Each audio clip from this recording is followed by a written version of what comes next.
يا بنتي يا بنتي، جايه من بره جري جري جري على الاوضه، واقلع اقلع اقلع، البس البس البس، في ايه؟ ورميتش الحاجات، في ايه؟ في ايه؟ هما بيقفشوا في الناس ولا في ايه؟ لا عندي درس. ايه بتحطي ايه في جيبك؟ وريني بتحطي ايه في جيبك، وريني بتحطي ايه في جيبك. دي الليب جلاس. احلب اللب جلاس اللي احنا جايبينه ب 15 ونص. هاتيه وريني. وواخده معاكي ليه بترجبي وتجلجصي هناك ليه؟ هاتي يا بنت. بس بقى يا وليه بقى. هاتي اصحابك بيحطوا منه، بتاخديه لاصحابك وارجع انا احطه في سفاتيري. والله يا طب هاتي اللي بجلاس ده، هاتي قولي لي عملتي ايه في الامتحان، طمنيني عليكي يلا. بعون الله انا حليت العلوم كله. برافو عليكي. بمجهود. بمجهودك يعني ساقطه. مش قلت لك غشي يا بنت؟ مش قلت لك غشي؟ لا الحمد لله ناجحه. استغفر العظيم يا رب. طب والعلوم عملتي ايه؟ الدراسات، الحاسب الآلي. ما حدش حل حاجه. يخرب بيتي. ايه؟ ما حلتيش حاجه؟ ما حدش حل حاجه خالص؟ ما تسمع ولا لسه كملت الكلام. قولي. غير انا. يا شاء الله اكبر كتكوت. كلهم ما حلوش، انت بس اللي حلتي؟ يا شاء الله اكبر وغششت كتكوت. اللجنه كلها. طب انت اتاكدتي كده يعني ووافقه ان هو صح؟ قلت ما اسقطش انا لوحدي، اسقطهم كلهم. يا نهار ازرق ومنيل. يعني غششت العيال غلط وانت واثقه ان هو غلط؟ احي. لسه صاحيه من النوم ومشغله فيلم في التلفزيون وبقشر برتقان وقاعده رايقه، لقيت خالد بيقول لي خدي يا ماما عمته العقربه بتتصل بيكي. قلت له عمتك العقربه عايزه ايه دي على الصبح؟ قالت لي انا جايه افطر عندك دلوقتي. قلت لها جايه تفطري عندي دلوقتي؟ قالت لي اه واعملي لي فلافل. المهم نزلت خالد قلت له انزل يا ولا جري هات لي عجينه فلافل بسرعه واطلع. الهانم بتتوحم على قفا اخوها، بتوفر لجوزها على قفا اخوها، بتتوحم على قفانا. المهم خالد جه وجاب لي عجينه كده مغلفه كده جاهزه. قلت له ايه ده يا ابني انزل رجعها. قال لي والله يا ماما ما نزل مرجع. عايزه تنزلي ترجعيها انزلي رجعيها، انت هتمرمطيني ليه على الصبح؟ المهم خدت الكيس وقلت امري لله، انا كنت مكسله ان انا انزل ارجعها وشفت بتتعمل ازاي وقلت اجربها. انا اول مره اجربها لقيتها بودر كده زي ما انتم ما شايفين، وقالوا في الكيس ان انا انزل بكوبايه ميه بالتدريج لحد لما العجين دوت يتماسك. وهنا شربت شويه ميه عشان كنت حاسه ان انا هفرفر، مهمجيتها بتبقى تقيله قوي على قلبي. استغفر الله العظيم يا رب. بتقعد بقى تسممني كده بالكلام وبتقعد تقول كلام ملوش لازمه. المهم فضلت كده انزل تدريج لحد لما خلصت الكوبايه كلها، لحد لما العجينه اتمسكت وكانت مطلعه كده ريحه غريبه. المهم كان مكتوب على الكيس ان انا اسيبها 10 دقائق، فسبتها 10 دقائق. قلت بقى لما ال10 دقائق دول ما يخلصوا اعمل طبق سلطه. الله دي بتحب لازم بقى ايه ضبها ده من هنا لهنا، لازم بقى طبعا بقى ايه تقعد قال يعني نفسها مسدوده، لازم طبق السلطه ده جنب اي حاجه. وهي اصلا بقها ده ما بيتقفلش، نفسها مفتوحه 24 ساعه في ال 24 ساعه. المهم خرطت طماطم على خيار على بصل على فلفل، وهنا كانت العجينه كانت خلاص مسكت نفسها.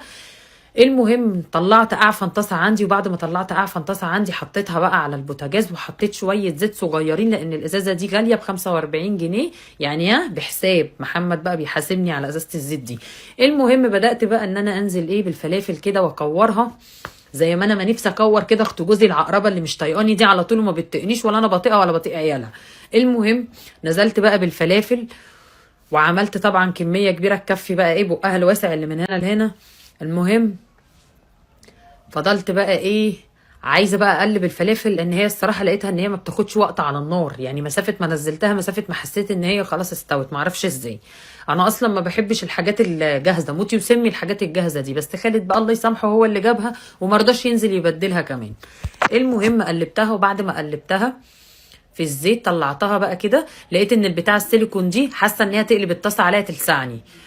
رحت جايبه بقى ايه جايبه البتاعه دي مش عارفه اسمها ايه المصفى دي ولا الصفايه ولا اسمها ايه معرفش. المهم طلعت الفلافل وما رضيتش احط بقى مناديل عشان ايه تبقى تاكل الفلافل بزيتها كده يعوم على قلبها بس كده. وسخنت بقى العيش، وبعد ما سخنت العيش لقيت بقى عندي حته جبنه في التلاجة. ما انا مش هشتري لها جبنه مخصوص، واشتري لها جبنه مخصوص ليه؟ مش كفايه بتوفر لجوزها على قفانا؟ توفر لجوزها واحنا ندفع بس كده. ودوت بقى الاكل الشكل النهائي. يا رب بقى بقها الواسع ده يتسد وتهدى علينا شويه.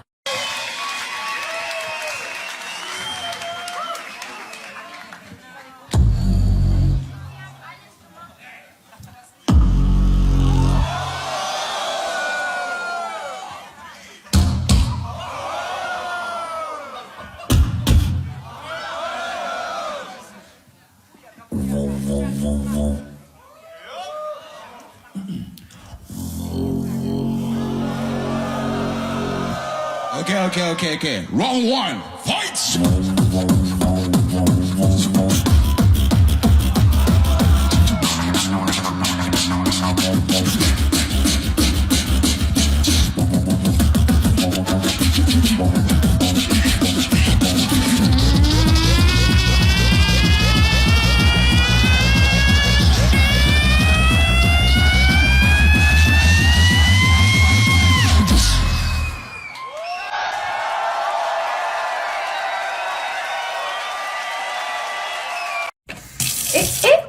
لا لا، سوري. المفروض ان الهاك دي هتخلي الحوض بتاعنا يرجع كانه مرايه بالظبط.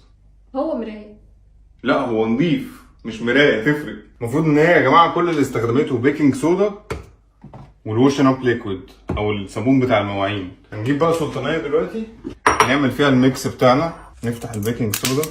هو اصلا نضيف اهو، بص. ايوه هو نضيف. بصوا يا جماعه هو نضيف بس تحس ان هو مجير كده، عارفه؟ وهنا برضو الحته دي غامقه، مش ده، هي مش المفروض تبقى كده، هي المفروض تبقى نضيفه بقى زيرو. هنحط شويه بيكنج صودا، شويه حلوين كده، وعليهم معلقه من الصابون ده. معلقه بس؟ معلقه واحده. لا اعتقد هتحتاج اكتر. ميه بقى ولا هتعمل ايه؟ لا لا لا ولا اي حاجه، هو كده بس. هنفرشهم بقى دلوقتي ايه على الحوض. انا فعلا هاخد شويه كمان عشان حاسس ان هم قليلين على البيكنج صودا دول. جبنا بقى الفرشه دي ونقلبهم بيها. لا هي محتاجه صابون. انا عامل زي ما هي عملت بالظبط، هي ما حطتش ميه عشان احنا عايزينه يطلع زي ما هي عملت بالظبط. اهو كده بقى معجون اهو، شايفه؟ نقعد بقى ندهن فيه كده لحد لما ايه نخلص الحوض كله. انت عارف لو حطينا معاهم شويه خل والله يبقى احلى. لا احنا عايزين نعمله زي ما هي عملت بالظبط. انا حسيت ان الموضوع ممتع قوي فقلت اجي اجرب بنفسي بصراحه. ما تنسيش البلاعه نفسها. صح. يا ده لو بقى يلمع زي ما هي عملته، الله هيبقى شكله حلو قوي صح؟ هفرح قوي والله. دلوقتي بقى هنسيبهم 10 دقايق ينشفوا خالص. هنشوفه اكتر من كده؟ ايوه ينشف بقى خالص، يلزق. نعمل بقى الحنفيه كمان عشان دي لما بتلمع المطبخ بينور. لا لا سوري. لسه هنا الحته دي. ماشي حاضر. دلوقتي بقى عدى 10 دقايق، هنبدا بقى ان احنا ايه ندعكه كده زي ما هي عملت. هو تقيل شويه بس بيتضايق يعني. انت مركز مع دي هي نضيفه. هي دي اكتر حته ما بتبقاش نظيفه. بس هي كانت نرجع دي كمان. لا معلش هي كانت نضيفه معلش. ما هي كانت نظيفه بس محتاجه تنضف اكتر بقى، تلمع. حنفيه طبعا يا جماعه انا دعكت كويس بحيث نضمن ان ايه يبقى نضيف تمام. في حاجه بتحصل وفي حاجه نورت. انا حاسس عايزين نشطف بقى ونشوف. بس النتيجه هتبقى في الاخر بقى ايه بعد ما نشطف فعلا. اللحظه الحاسمه. انت ممكن دي هتشطفه دي اسهل. نسمع كلام ست البيت برضو. اسهل فعلا. شوفوا المفاجاه. تاتا كريستال. مراية. بص دي مرايه. ايه ده؟ انا مبسوطه قوي يا جماعه، فعلا الموضوع فرق جدا. شايفه بيلمع ازاي؟ شايفه. اظن بقى دلوقتي محدش ليه حجه، عرفنا الحوض بيرجع جديد ازاي. ولو عجبكم الفيديو ما تنسوش تعملوا لايك وشير ومنشن لحد قول له نضف الحوض بتاعك كده.